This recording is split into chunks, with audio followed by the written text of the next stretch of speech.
C says so many people in this country hate women. Oh, geez. Even the guy at the party who pulls out a guitar is like, way to ruin the fun. Don't really love America if you hate half the people in it.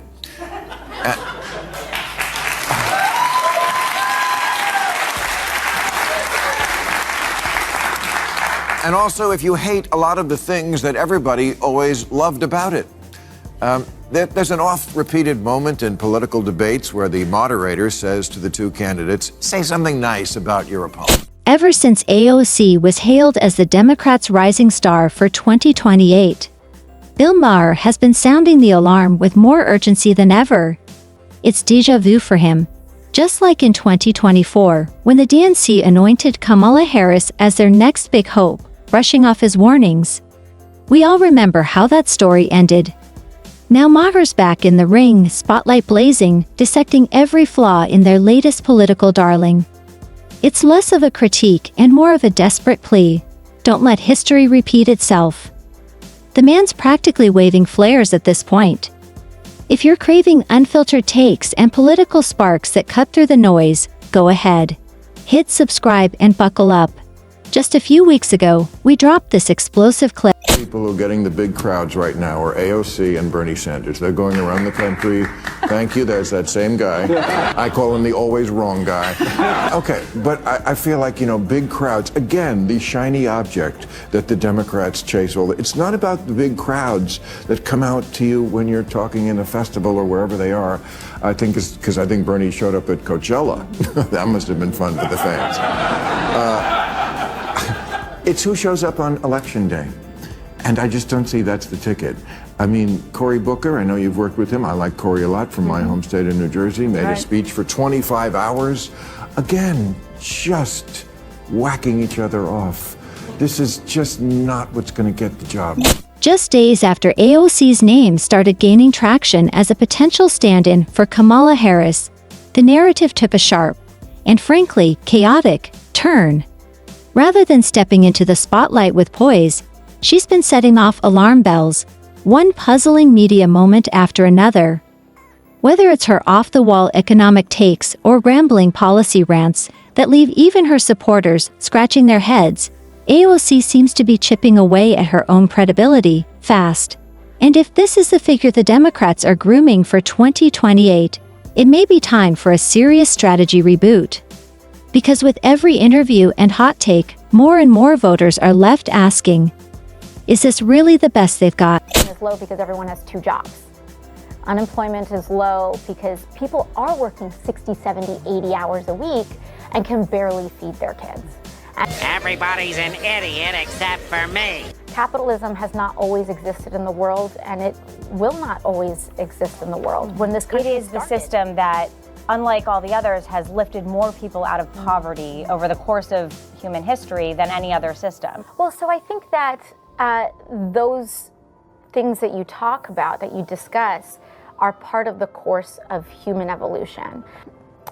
Yes, but I also think that what people are starting to see, at least in the occupation of Palestine, is just an increasing crisis of humanitarian condition. And this right here is why voices like Bill Maher are practically shouting from the rooftops when it comes to AOC.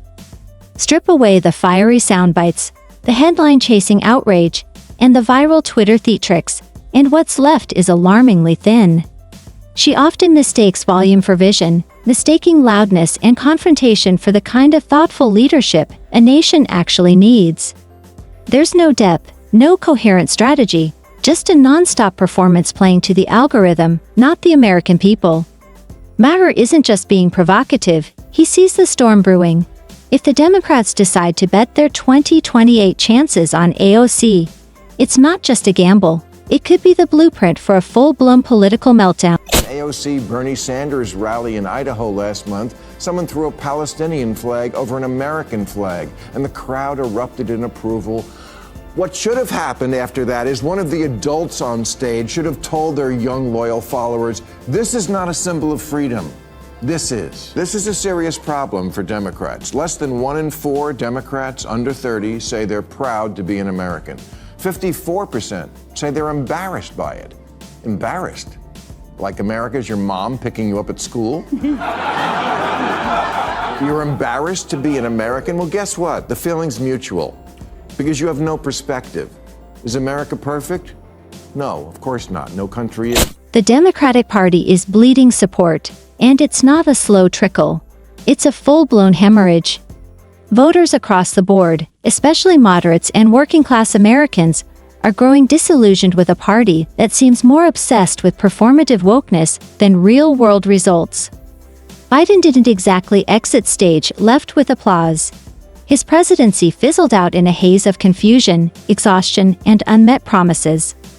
Kamala Harris only added fuel to the fire with her incoherent speeches and baffling soundbites that left even her allies scratching their heads. Now AOC is stepping up.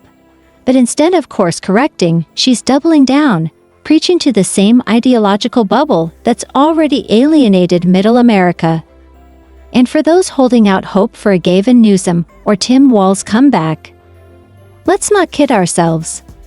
Their political resumes are filled with scandal, smug virtue signaling, and half-baked policies that play well on cable news, but crash and burn with everyday voters. Even die-hard Democrats are quietly drifting, flirting with centrists, eyeing independents, or checking out altogether. The issue isn't just the figureheads. It's a party platform that's drifting further from economic realities, public safety concerns, and plain old common sense. You really love America if you hate half the people in it.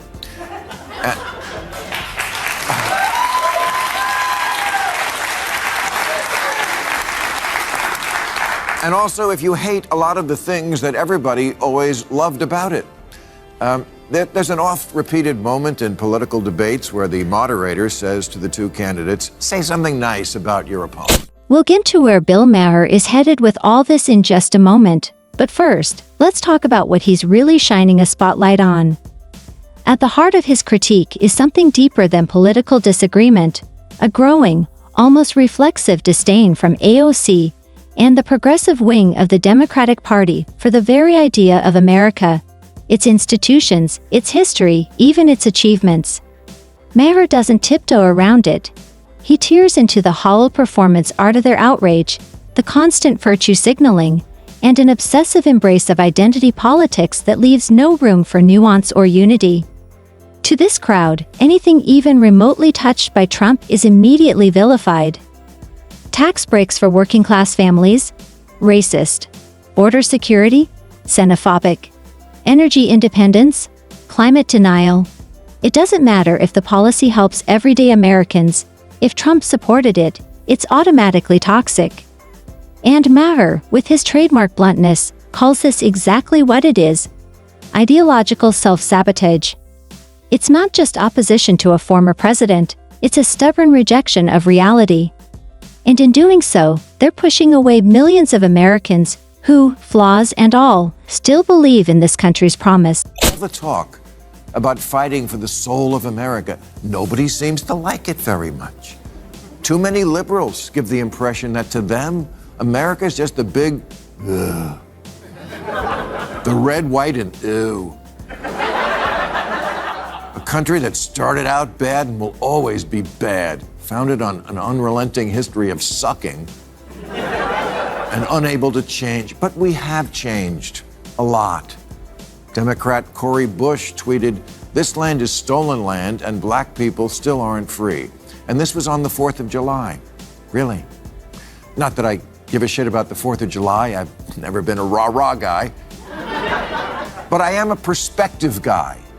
And that's what too much of the left has lost, perspective. Sometimes I open Twitter, scroll for just a minute, and immediately slam the app shut, not out of boredom, but because of the overwhelming flood of anti-American vitriol. It's like watching a never-ending digital bonfire where young, progressive voices gleefully toss in the Constitution, the flag, and the very ideals that allow them to post in the first place.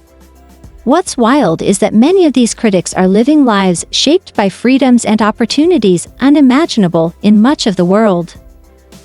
They trash the country's history, mock its values, and paint America as some irredeemable villain, all while sipping their Starbucks, tweeting from iPhones, and enjoying rights protected by a system they claim to hate. I've been abroad. I've seen firsthand what life looks like without the protections and privileges we often take for granted here. Trust me, liberty, opportunity, and prosperity aren't global guarantees. They're rare. And yet, to some, it's become trendy to bash their own home, as if that's some kind of intellectual rebellion. But it's not courageous. It's tone-deaf, historically illiterate, and frankly, a slap in the face to everyone who still believes in what this country stands for. 2% of black people under 30 are optimistic about their future in America. Way more than white people the same age. And as far as the land goes, yes, I guess we could change the name of Captain America to Captain Stolen Land.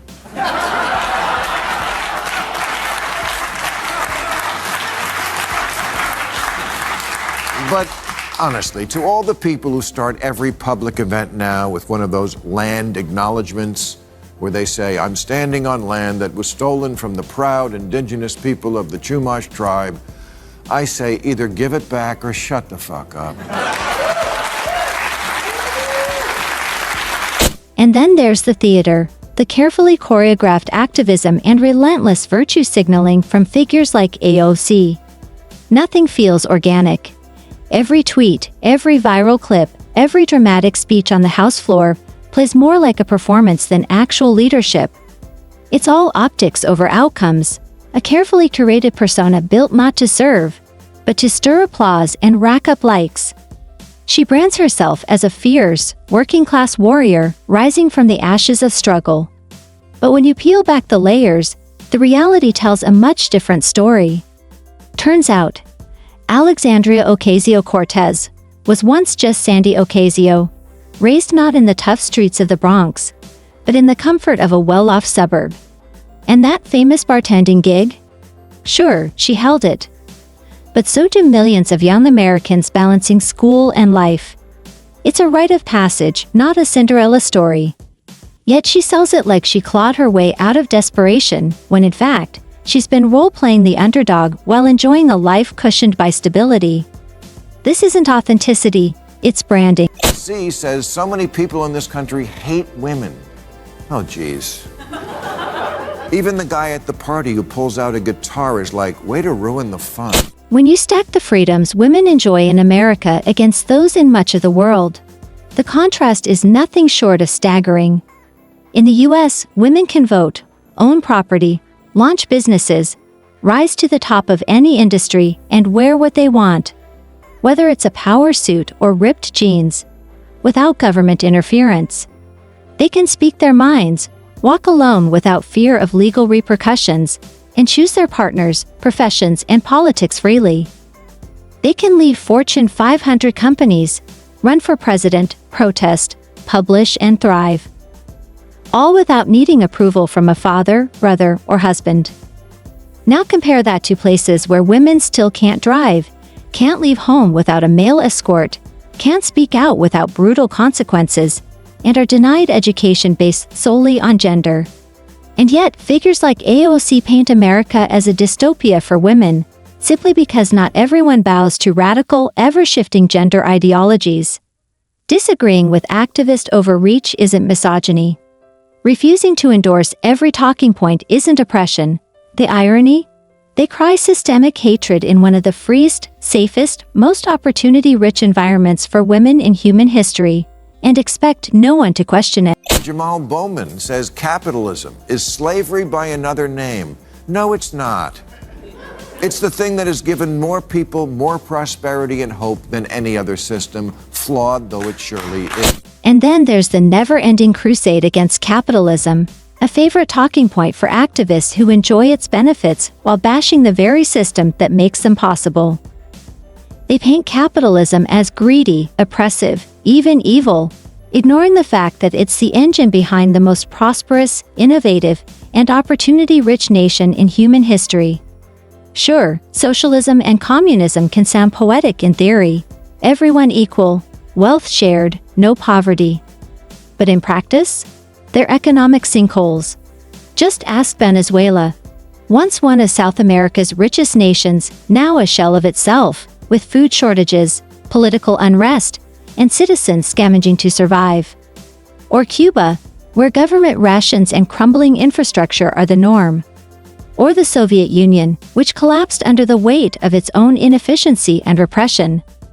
These weren't poor countries to begin with, they were rich in resources and potential. Ideology destroyed them. People aren't building rafts to escape capitalism, they're risking their lives to reach it. Because while capitalism isn't flawless, it rewards drive, fuels innovation, and empowers individuals to rise. America doesn't need dreamy manifestos and utopian slogans. Something like the free market is kind of synonymous with America. And if you don't like it, I don't know how you can say you love this country. You know who loves this country? You know who's not constantly complaining about what happened 200 years ago and who's not obsessed with seeing America through shit-colored glasses and shaking off the stench of what irredeemable, privileged assholes we are? Immigrants.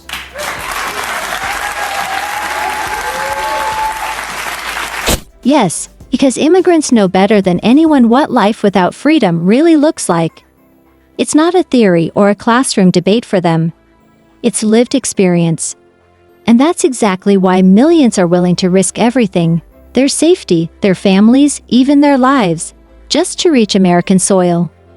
They trek across scorching deserts, squeeze into overloaded boats, and survive treacherous journeys through cartel-run territories. Not for a handout, not for government freebies, but for something so much deeper. The chance to live in a country where their future is their own to shape. If America were the oppressive, backward dystopia that AOC and her ideological comrades so often describe, then why is it still the #1 destination for people fleeing tyranny, war, and real systemic injustice? It's not equality of outcome they're chasing. It's freedom of opportunity. They aren't coming for identity politics. They're coming for the American dream, a dream born from grit, merit, and the belief that no matter where you start, you can make something of yourself. That's why it rings so hollow when pampered politicians, sitting in taxpayer-funded offices with every privilege at their fingertips, lecture the nation about how broken it supposedly is. The truth is, the people who scream the loudest about America's flaws are often the ones who sacrifice the least. Meanwhile, those who've escaped real oppression, who felt the sting of dictatorship, poverty, and censorship, see this country for what it still is, a rare and precious beacon of hope. Because despite its imperfections, America still represents freedom, not just in theory, but in action.